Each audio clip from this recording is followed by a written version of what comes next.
Welcome to the Apex Perspective podcast. Today, I have the pleasure of sitting down with Ross Bown, who is currently the founder and chairman of GiftPoint Ltd. Ross, can we get started with your background story and how it led you to founding GiftPoint Ltd. and to do what you're doing today? Yeah, well, everybody likes to talk about themselves, and all of us have a story. And I hope some of this story can be of interest and use to your listeners and watchers. So my story is I had a terrible education. In England, we have two types of school. There's a state school, Mhm. and then there's a private school. And the private school you pay for, the state school is free. And my Sure. parents didn't have much money, so I ended up at the state school. And in the state school in England, some of them are very good, but most of them are average to poor. And Hmm. the one I was with was average poor, let's say. And it was one of these schools where it was cool to be stupid, and being smart and clever was not good. Hmm. I mean, you got beaten up, you got bullied, you got into Hmm. fights. And so that was my education. And then I went to the sixth form in the school. And the sixth form in the school was much better. But to Hmm. be honest with you, as a kid, I think you do most of your learning. And in fact, you learn to learn before the age of, say, 9 or 10. And Right. probably I wasn't very good at learning to learning. And I probably wasn't a very good pupil for the teachers either. And it was one Hmm. of these schools where it wasn't a great environment. And so Conditioning. I got some A levels, which enabled me to go to university. But at the time, I thought, you know what, I'm bored with this. I'm bored with Hmm. writing essays. I'm bored with sitting in classrooms. This is Hmm. not really my cup of tea. It was a complete mistake. In fact, I would have been Hmm. much better off going to university with hindsight. But hindsight, as we Hmm. say, is a 2020 vision. Yeah. So I left school at aged 18, and I went out to work. And unfortunately, it was my bad luck to leave school in like 1981. And at this time, we had a very powerful leader called Margaret Thatcher in England. Everybody's heard of Margaret Thatcher. And one Absolutely. of the things Margaret Thatcher did, she followed a policy called monetarism.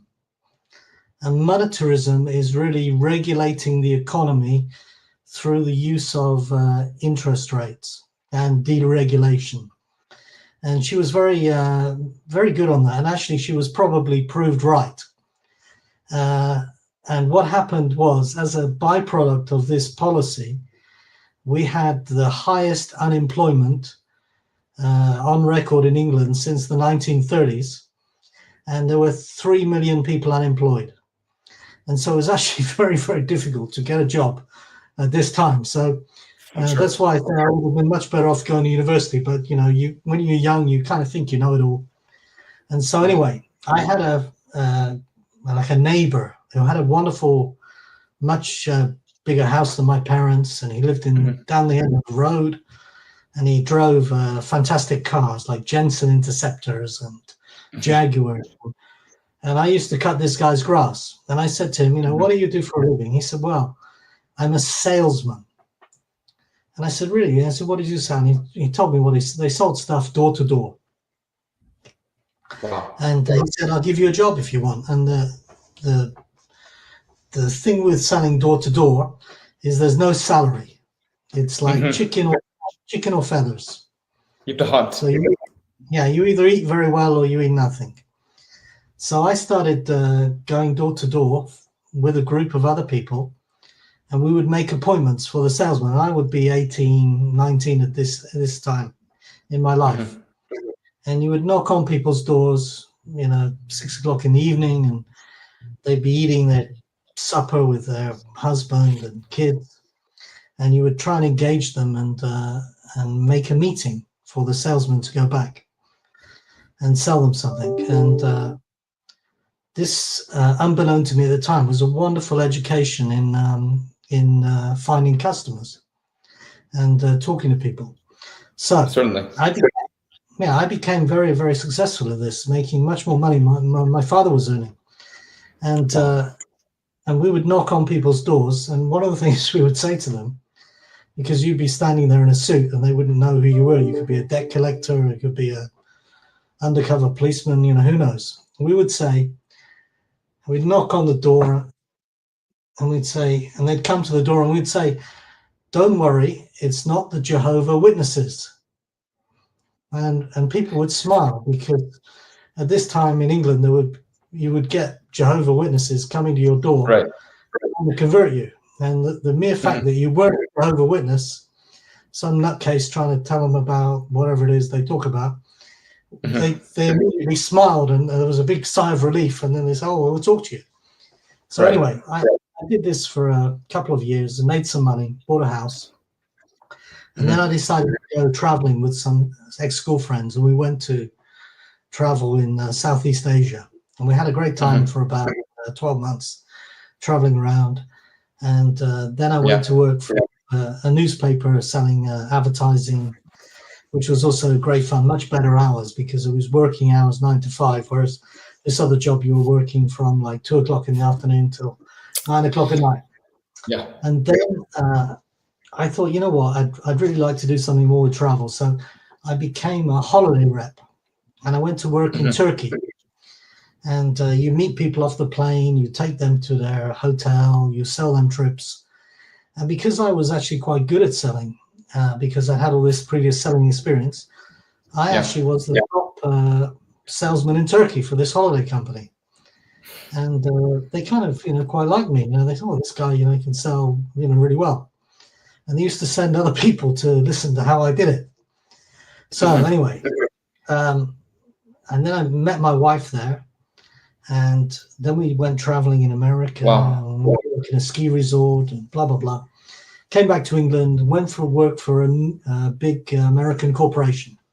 And you got a company car, and you became like a corporate person.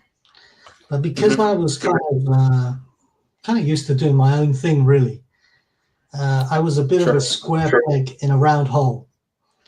And when you work for a big corporate company, you have to go to meetings. You have to kind of keep your mouth shut. Obligations.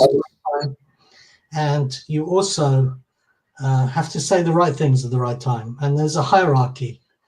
And people are trying to climb the hierarchy. And if you say something that is a little bit out of place, then you get labeled as perhaps a troublemaker. And that was actually my problem. I didn't really fit into the corporate way of life, and I was keen to get things done. And again, I was the top seller in this particular part of the company.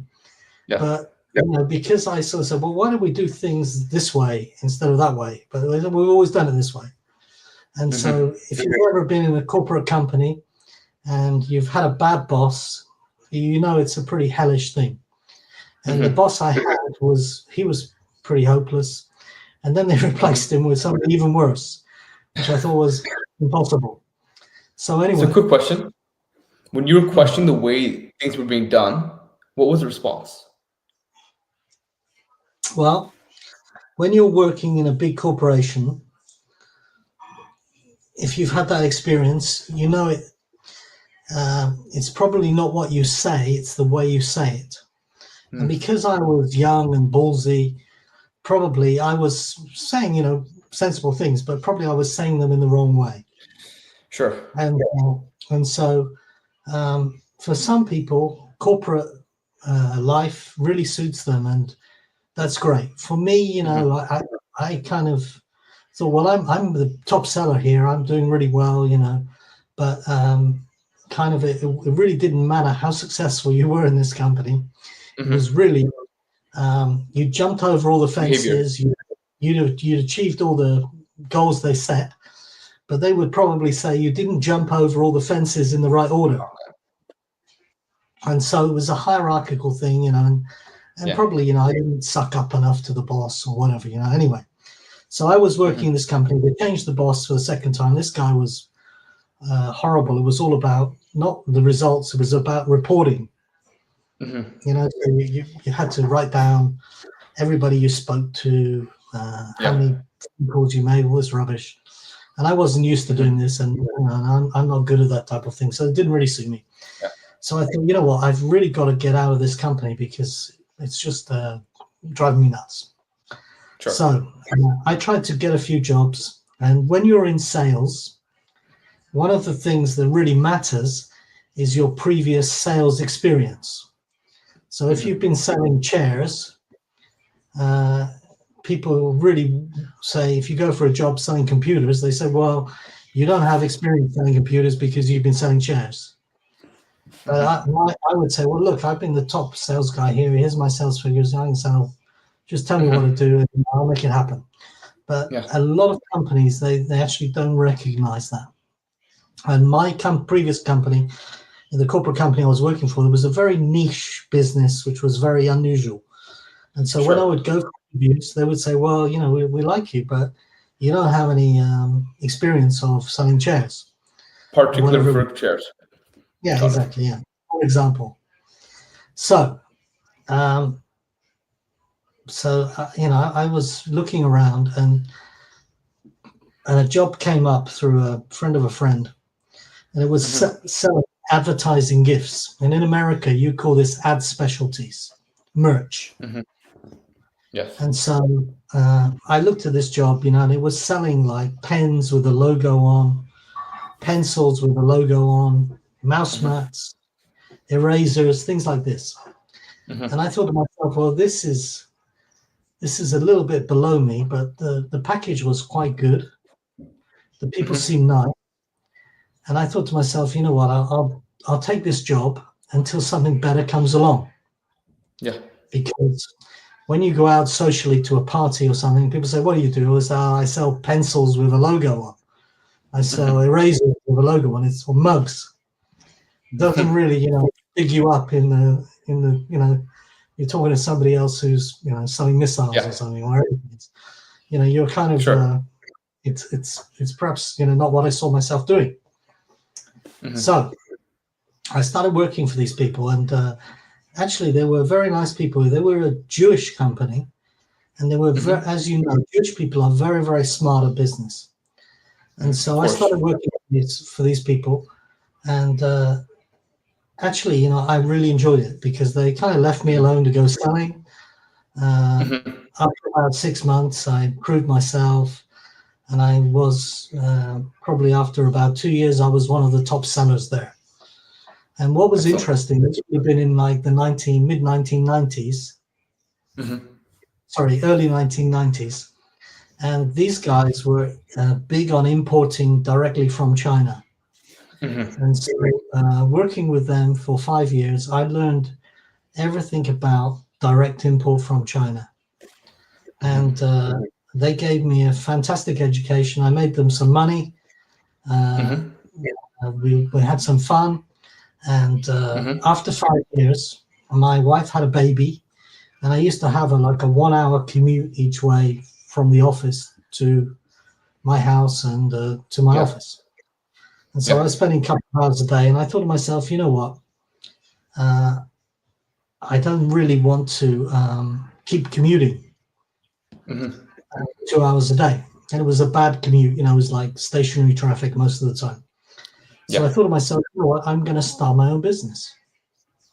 And so I started an ad specialty business called Gift Point with a fellow director who's now the managing director of the company called Helen. And we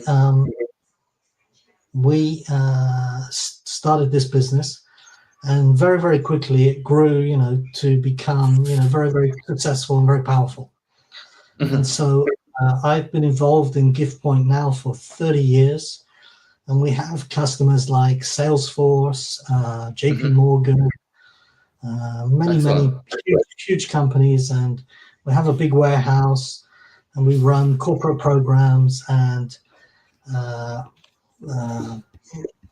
gift stores for some of the largest brands in the world, L'Oreal, Clinique, lots of different people. So this is specializing in marketing, is that correct? This is called marketing merchandise or ad specialties in America. And so you would go Yeah. to see the marketing manager of American Airways, or you would go and see the marketing manager of a drug company, or you would see the product manager for Salesforce, whoever it might be. And all of these marketing people, they have a budget for merchandise. And why should they buy merchandise is because one of the things that gets you remembered in the world of marketing is impressions. Yes. And if you have something on your desk, which you've probably got there now, a pen or some mouse mat or wrist rest or mug or whatever it might be, every time you use it, you're reminded of the brand.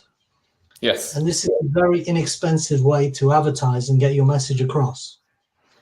Absolutely. So ad specialties is a very good way to be remembered. And also it's a very nice way to say thank you to important customers, to send them something that's a personal gift, that's perhaps got their name on it or whatever. And so we became one of the largest ad specialty businesses in the UK. And around this time, I was very active in an international organization called IGC.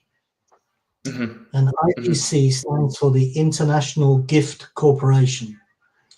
Right. And it was founded in 1955 by a group of European ad specialty companies, individually owned in Sweden, Norway, Germany, France, Denmark. Yeah.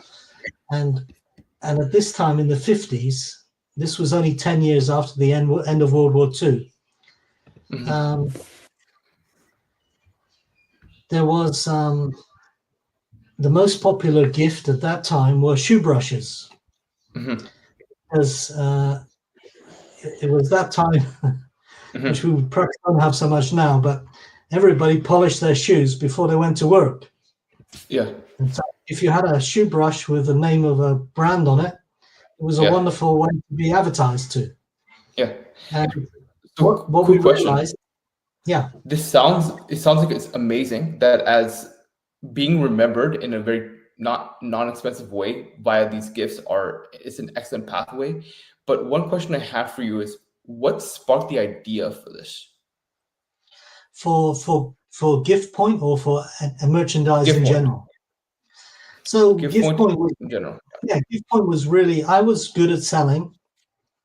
I didn't have any problems finding new customers. Yeah.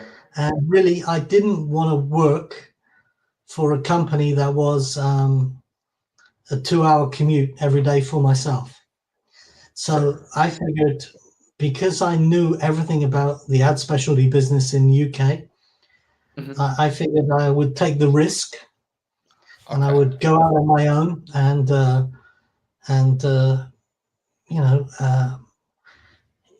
you don't know if you're going to be successful until you try. Absolutely. And the first step is always the hardest. Right. And so I took the risk, and it paid off, and we became very successful and very wealthy. And it went through a lot of growth. What was the key to actually scaling the company for you? The scale, this time you have to remember the internet had only just happened. So I founded Gift Point in 1995. It's 30 years old now. And there was no real internet to speak of. The email had only just started the year we founded the business. Yeah. And so it was a different world to the world that is today. And of course, the most important point of the success in the business was getting face to face with the man. And the man stands for the money, the authority, and the need. Okay, so you need to if you want to have any successful business, you need to identify who's the man, who's got the money to spend, who's got the authority to spend it, and who's got the need for that product. And this is before the internet. This is before the internet and before you leveraging email. There was no real internet at that time. Yeah. And so even today, there are some businesses where people will not buy that business over the internet. And they can be high value purchases or consultancy purchases, where it's not really a commodity, where you're adding value because of your knowledge, your expertise, and your ideas. And so if you want to be successful, you need to find the man. And generally, you need to find the man with a big budget, because the bigger the budget, the more money you're going to make. Understood. So And I was very successful, and my team were very successful in getting face to face with new customers. And at that time, the way we did it was we cold called people. So going back to my original days of knocking on people's doors, we would use the telephone to find who the guy was in the company. We'd get hold of them, and we'd badger them or make them an offer they couldn't refuse, so they had to have a meeting with us. Yeah. And what principles did you use from door to door in cold calling? Well, the most important thing in to be successful in selling is to learn to love the word no. You have to learn to love the word no. Yeah. And why is that? And the word no is wonderful. And when people would say no to me, I'd say, thank you. That's wonderful. And in my mind, I would say, yeah, that's like I've had 4 no's today already.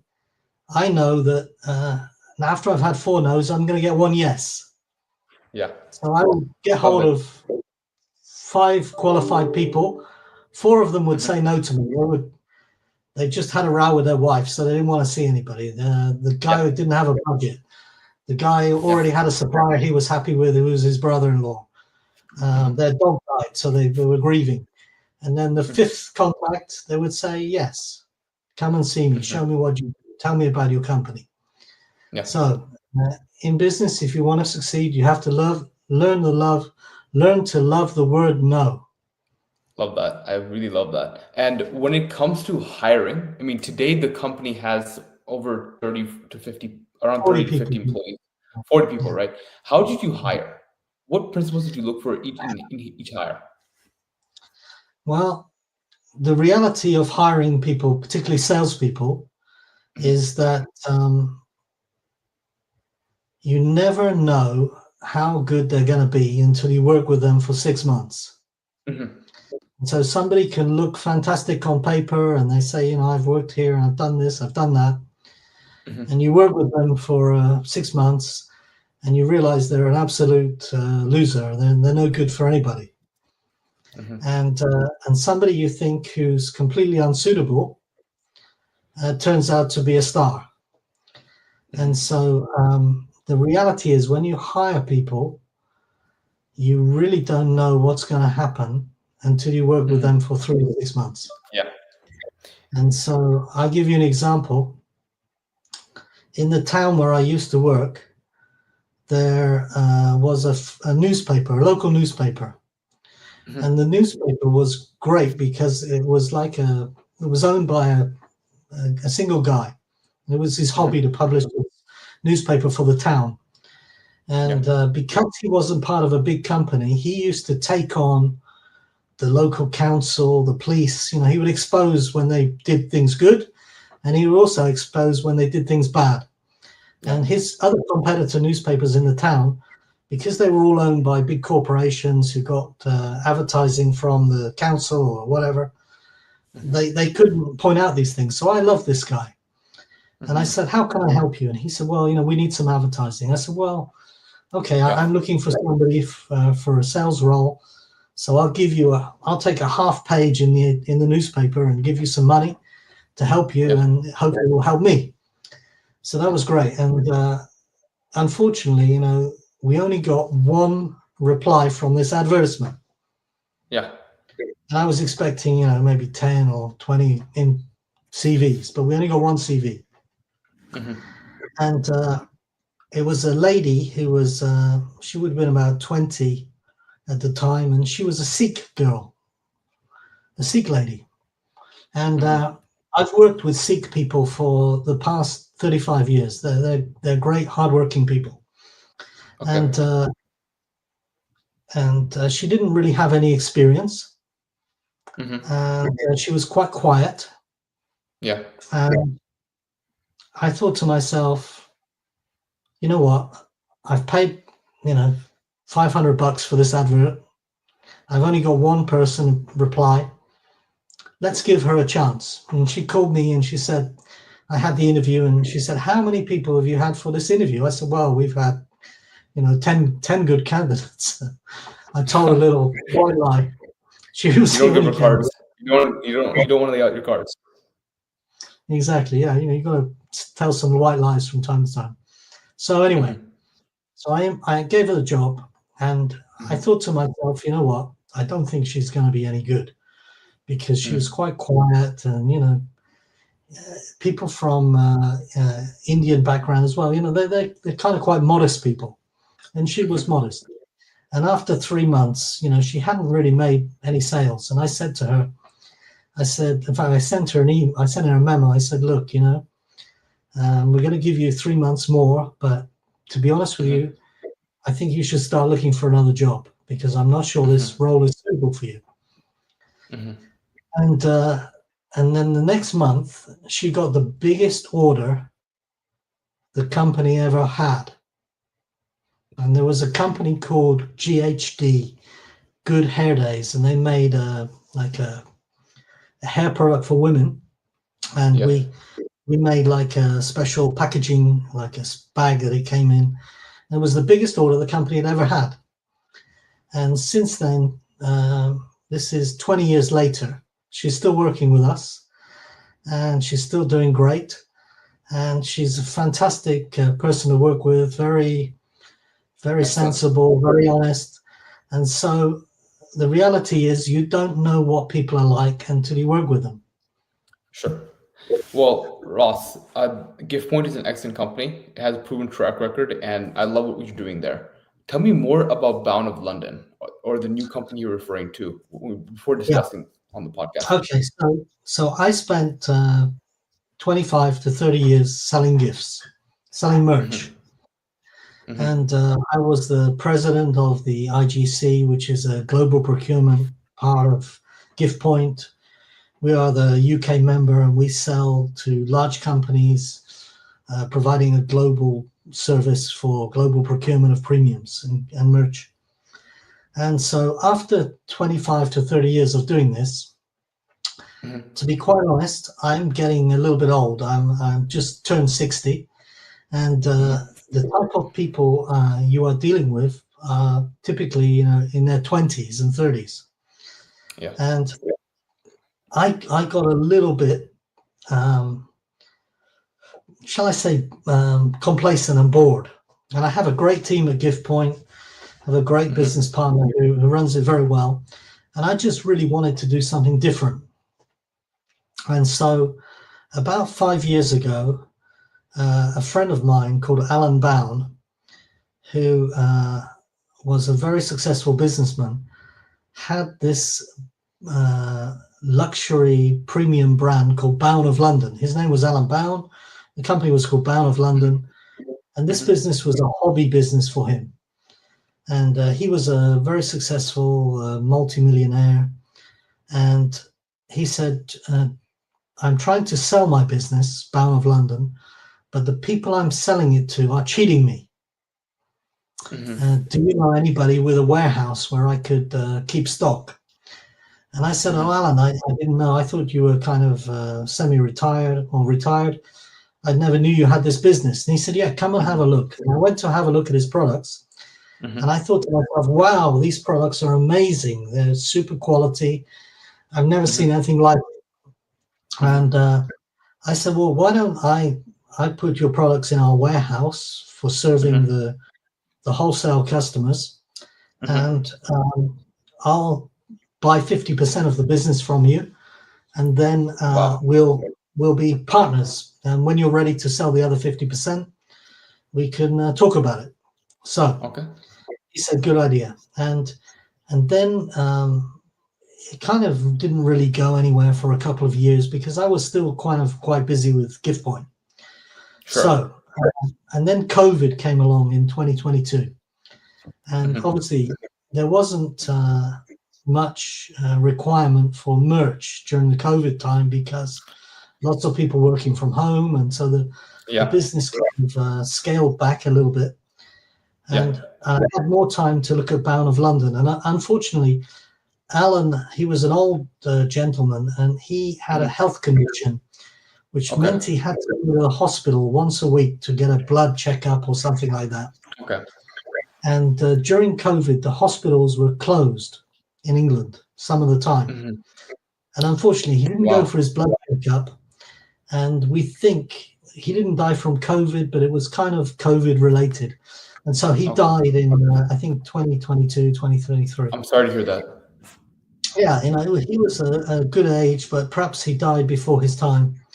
And so his widow said to me, would you like to buy the rest of the shares from his estate? And I said, well, we haven't really done very much with the business, but yeah, let's do that. And that'll be fair.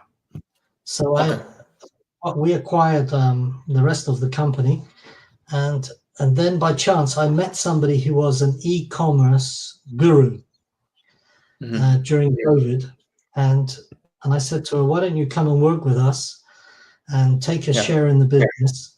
And that's what she did. And we went from sales of like $500,000 to more than $3 million this year.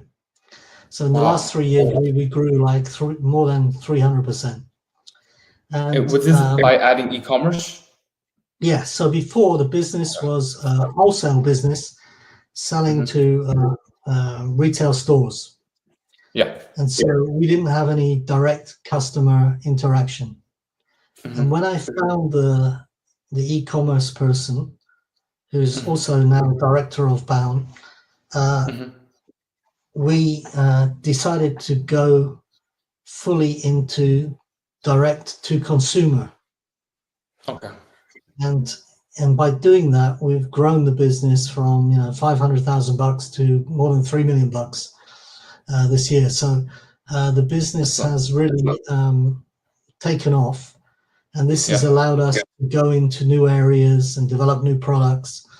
And so we're kind of like so we're kind of like a premium apparel brand for men and women, similar to Ralph Lauren. And what makes us different is it's kind of British designed apparel, which we personalize with monograms, and we ship out of Miami and London. And our global vision is to become a global brand name for luxury apparel in the next 24 to 36 months. Love it. And when it comes to Bown of London, is this going to be similar to everything that Ralph Lauren does, or what is it specifically that you think makes Bown of London something unique? Yeah. Well, Ralph Lauren is a fantastic brand. And one of the things that you probably notice about Ralph Lauren when you buy a polo shirt or a shirt or whatever is the quality is fantastic. And we've all probably got a Ralph Lauren shirt in our closet. And when you put it on, it feels as good as it did when you bought it a couple of years ago. And so we are really into quality products, and we sell what's material? We are using Egyptian cotton for our bathrobes, for our dressing gowns, for our smoking jackets.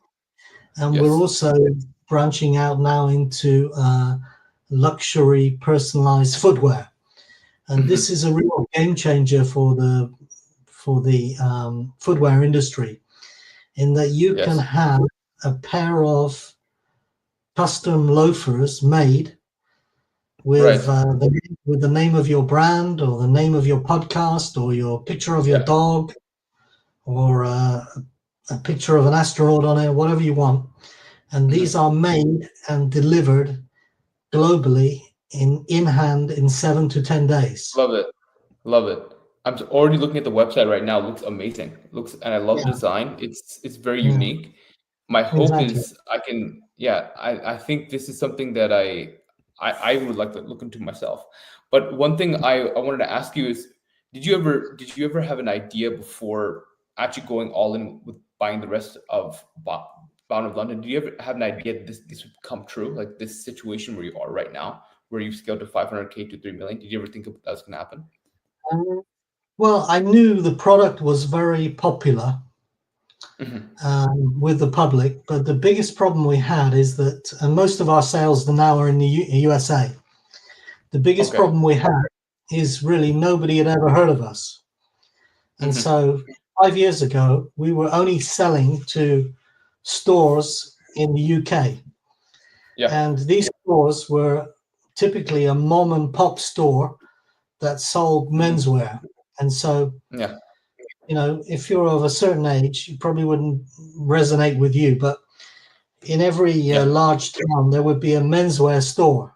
And the menswear store would sell tuxedos, suits for weddings, socks, pants. And the guy there would stand behind the counter all day long, waiting for people to come in. And we were serving this type of customer. And really, only when COVID came along, and I had time because I wasn't working on GiftPoint to focus on this and find the right people to make the e-commerce for direct-to-consumer happen. This enabled us to really scale the business, and we're only really getting started. And so we're rated excellent by Trustpilot. You can see our reviews on there. We get 4.5 out of 5 rating excellent, and people really love the quality of the product. They love the fact that it can be monogrammed with initials. And they love the fact that they can get it quickly. And it also looks like it's a bit different, like a brand for gentlemen. Yeah, looks like a brand for gentlemen. I love that. Well, let's go ahead now and shift this conversation. I'm actually wearing one of the products at the moment. It's our Rust for Us smoking jacket. And one of the reasons a lot of people think smoking jackets are old-fashioned. But there's 3 reasons why they're not. First of all, when you wear this thing, it makes you look like a movie star. Okay, perhaps not quite so much me. The second reason is when you walk into a room wearing a smoking jacket, you instantly command attention. And when you're a young man, perhaps looking to date women or be remembered, you want to be noticed. You want to be talked about. You want to be remembered. And thirdly, it shows you're a little bit different. One of the problems I think in America is when I go through American airports, everybody looks the same. They're all dressed in khaki, like they're part of the army, beige and khaki. And something different needed. If you want to be remembered, you need to stand out a little bit. And this is a great way to do it. True. So let's go ahead and shift this conversation a little bit more about you, Ross. And the question I have for you is, what is something about your life or about you that you wish more people knew about? Well, to be honest with you, I really like to help people.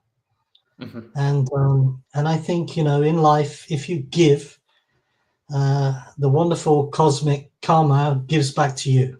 And when you give something, you shouldn't expect anything in return, because when you give something, it's no longer yours. And so I think it's very important that, people try to give as much as they can.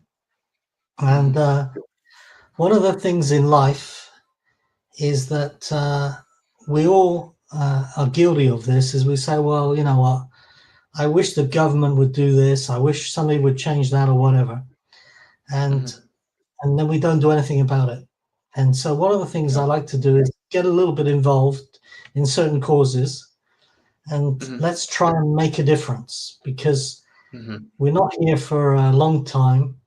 We're here for a good time. And so let's try and do things that really make a difference. And so I would encourage everybody to try and give a little every day, even if it's just sharing knowledge. And one of the most, perhaps I have a couple of guilty secrets. In England, we have a a thing called a car boot sale. I don't know if you have the same word in America. It's probably people take their cars to a field, they open up the back of the car, and they sell all their rubbish, the stuff they don't want anymore. Sure. It's like a flea market. And one of my guilty secrets, one of my little hobbies, I love to go to flea markets, and I love to do all my own DIY at home. And there's so many useful things I've found in flea markets. My other half, she said, "What do you come home with this rubbish for?" I said, "Well, no, that'll come in handy one day, and I can use it on whatever." So I think one of the things I've learned in business is that, and it's something that my old company, the Jewish guys, taught me, is that the profit in business is not in the selling, it's in the buying. So if you buy something well, if you buy it at the right price, you'll always be able to sell it. And that's where you make your money. Absolutely. Same thing in real estate.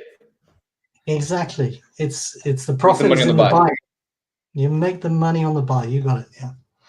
So I think if you can try and help people, that's a wonderful thing.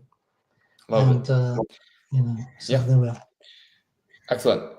Can you describe the 20-year-old version of yourself and tell me, are you similar to that person by principle? Well, the 20-year-old version of myself, I think, guys, we don't really grow up till we're about 55. And that's certainly my experience. And when I was 20, I didn't really have any idea what I wanted to do. I only knew that I wanted to make some money. And I wanted to have a better life than, perhaps I'd had before. Yeah. And so I think in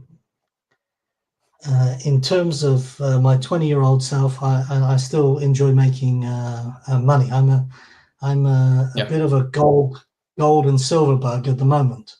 And I love watching the progress of gold and silver. So I'm a little bit invested in it at the moment. And but one of the things, when you're a 20-year-old boy, you don't really like to take advice. And one of the best forms of advice comes from older people who love and care about you, but we're not very good as young men at taking advice. And as you get older, again, the best people to take advice from are your friends. They know you better than anyone else. And and again, guys, we're not particularly good at sharing issues or problems or using the mastermind of our friends. And women are much better at this than men. They tell their friends everything, and they get much better answers. And so my advice to young guys is, take advice. Absolutely.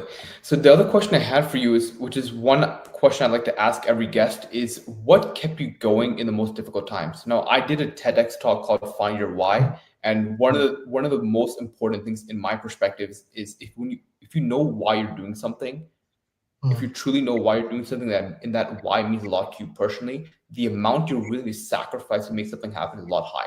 And the tolerance of pain and tolerance of difficulty is a lot higher. For you, what was worth fighting for when you were in those difficult times?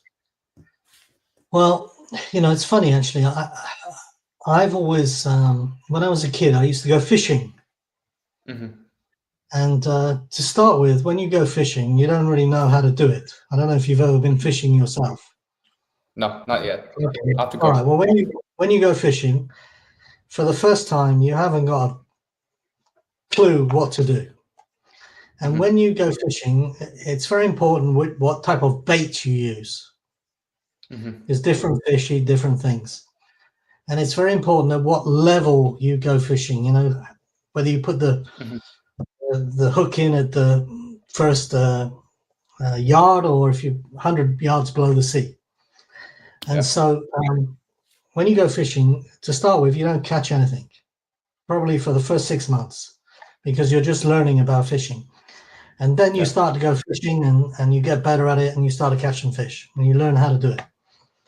And Sure. so I think business is a little bit like going fishing. To start with, Mhm. nobody comes out of the womb as uh, as a experienced Excellent business person, salesman. as an excellent salesman. So you're not born a salesman, and you're not born a surgeon or a doctor or whatever. You learn it, and No. the only way to learn is to make mistakes. And Mhm. if you're sensible and intelligent, you learn from those mistakes. And if you think you've got a good product or a good company, you keep Mhm. going. And the secret to success is not giving up. Mhm. If you never give up, you're going to find a way out, or you're going to find a way to succeed. You're going to Absolutely. find success. But obviously, you know, you've got to have something that is commercial. Yeah. If you're selling something, if you're trying to sell ice to Eskimos, really you're not going to be successful. But if you're Mhm. perhaps selling,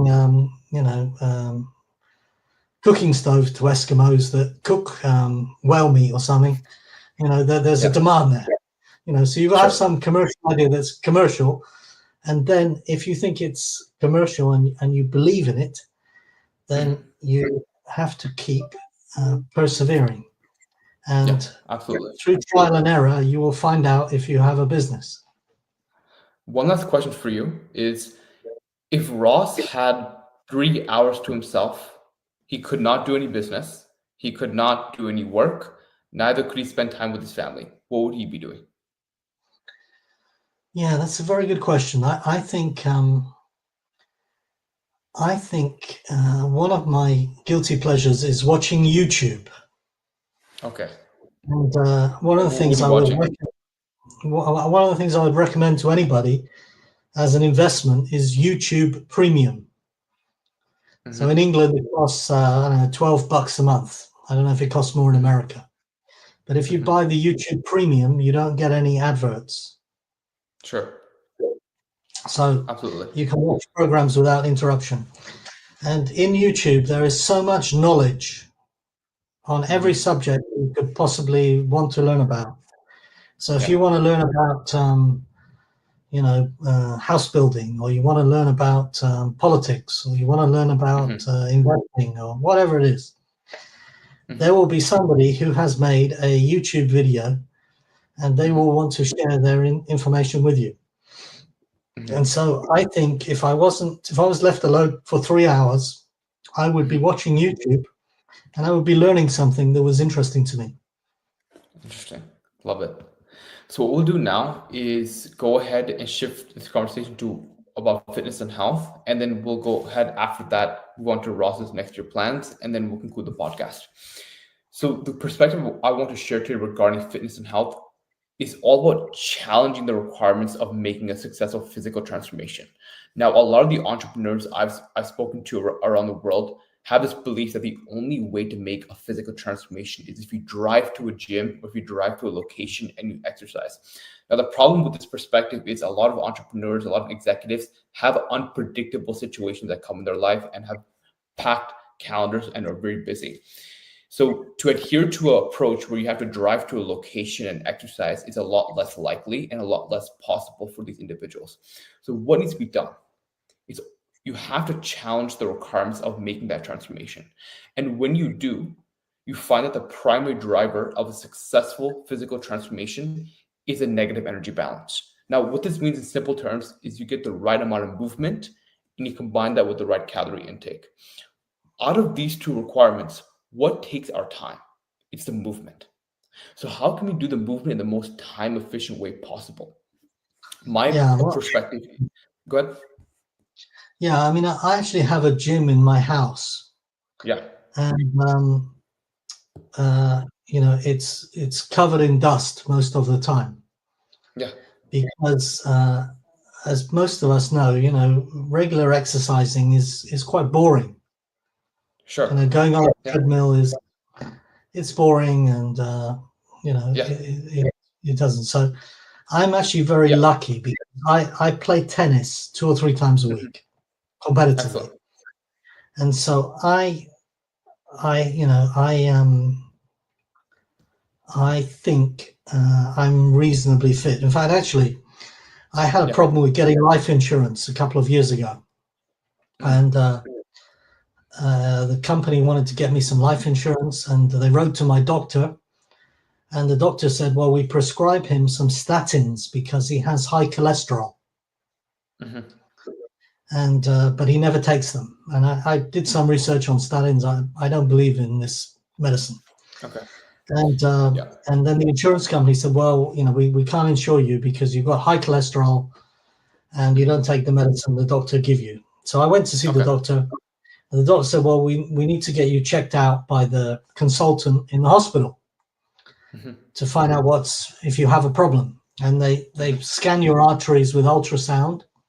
Yeah. And the doctor, the consultant guy, said, well, you have high calcium in your arteries. And I said, well, what does that mean? He said, well, that's not good. That's like a pipe that's getting blocked. So, you could have, you could have a heart problem. And I said, well, what can we do? He said, well, we'll send you for a scan at the heart transplant hospital. And you go into a scanner for 45 minutes. We give you a drug after 20 minutes that gives you like a mini heart attack. We monitor the heart and we can see if there are any blockages. And so I went for this, and there is a crash team with the paddles, standing by in case you have a heart attack when they put this drug into you. So I finished up this scanning, and as I'm walking out, I said to the radiographer, that she was a Korean lady. I said to her, how long have I got to live? And she looked at me and she said, well, actually, there's nothing wrong with your heart at all. It's perfect. You don't have any blockages at all. I don't really understand why you're here. And so one of the things in life I think is useful to have skepticism for experts. And experts are good, but they don't know all the answers. And so, for example, I could have been taking these tablets for 10 years, these statins, to control my cholesterol. And it turns out there was no problem at all. No problem at all. Exactly. Thank goodness. So, and this is what I was actually going to go ahead. Yeah, go ahead. Carry on. So this is actually the point I was going to make. Actually, is one of the ways that I would say is incredibly important is to actually challenge those requirements and question everything when it comes to health. And what I was going to say and conclude with regards to fitness perspective is something that I actually personally leverage myself as well, is to leverage something like step count. Because it doesn't matter where you are, it doesn't matter what you're doing, you can leverage something like step count. While you're listening to this podcast, while you are taking a business call, while you are traveling, you can adhere to step count. And that's actually it can help you adhere to one of the biggest requirements to make a physical transformation, which is a movement component. And of course, if you just do 10,000 steps, it's not going to be enough. You have to combine that with the right calorie intake.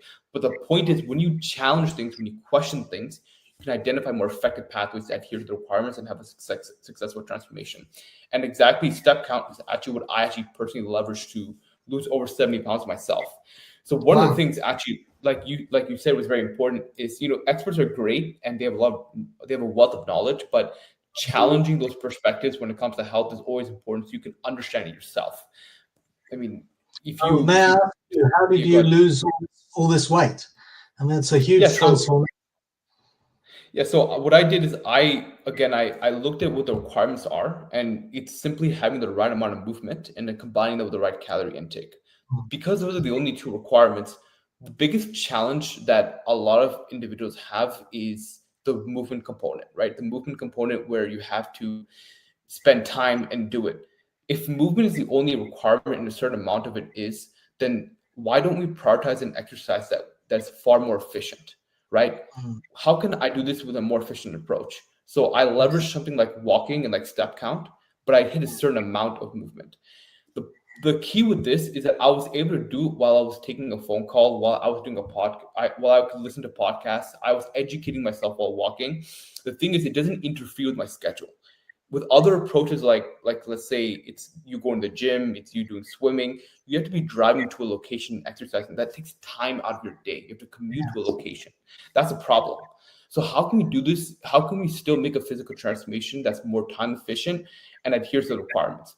By replacing your approach with movement with something more time efficient, like step count. And of course, I had the right calorie intake as well. Because like I said before, there's only two requirements to making a physical transformation. It's the right amount of movement and the right calorie intake. And that's what I personally prioritize. And I lost over 70 pounds successfully. But I mean, again, it's all about understanding your way. To your point, is challenge things and understand things yourself. Don't blindly follow experts. Don't blindly follow them. Understand Yeah, what they're saying and why it's effective. Go ahead. so yeah, I mean, I think exercise, walking is very good, sports or whatever, gym, bodies are meant to move. But I'm told by the people that I understand is that it's 80% diet, 20% exercise if you want to lose weight. Exactly. And so what seems to work for me, and you probably heard this story, there are different blue zones around the planet where people live for a long time, much longer than America or whatever. And so, Italy's a place, Greece is a place, and there's also Japan, and in particular one island where people live, average age like 100. And the island is called Okinawa. And in Okinawa, they speak a particular dialect of Japanese. It's not like regular Japanese, it's a special Japanese dialect for this island, which is in the south of Japan. And what is unusual in this island is that the people there all work into old age. So even when you're aged 100, you're still working. You're not working 9 to 5, but maybe you're doing, 2, 3, 4 hours a day. And in their dialect of Japanese, there is no word for retirement. And so where they live a long time, they never retire. They always keep working a little bit.